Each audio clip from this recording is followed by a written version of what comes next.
Another day, another bad day. So ito nga guys, nandito kami sa pet shop dahil nga namatayan kami ng isda.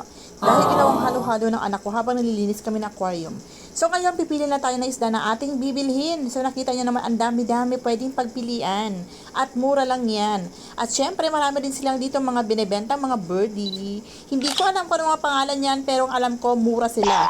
So ayan na nga, naghahanap na kami at nagpili-pili. Pipili-pili tayo. So, ang dami nila dito, meron silang arwana. So, yung arwana nila, merong 1,700 guys. Ang mahal. Natatakot ako bumili. Baka mamatay. So, ayan na nga guys. Ang ganda ng mga isda. Kita nyo naman, 'di ba? Colorful sila. Parang gusto ko yan bilhin. At also, meron silang turtle. Pero hindi kami nag-aalaga niyan.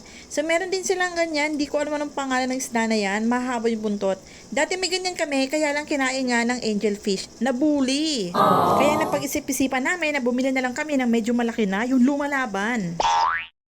Habang pumipili pa nga sila ng kanilang mga bibilhin, ako patingin-tingin lang dahil nga cute na mga yan. Kaya sa sunod, ang gusto ko namang alagaan yung mga birdie na yan. Hindi ko alam paano mag-alaga pero papag-aralan natin para hindi na sila mamatay. Sayang naman kapag nategi sila, di ba? May pressure rin naman yan kahit mura. Katulad na lamang nitong tatlong mga ibon na to na parang nagsasabi, bilhin mo na ako, sige na.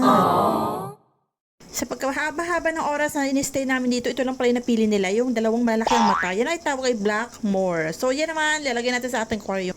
So yan, all black ulit sila. Parang wala na ako nakikita ng kulay, kundi yung mga starfish na lang na design sa ilalim. So next time ulit, bibili ulit tayo ng mga iba-ibang kulay para magumanda na naman ulit sila. So hanggang sa sunod po ulit. Bye!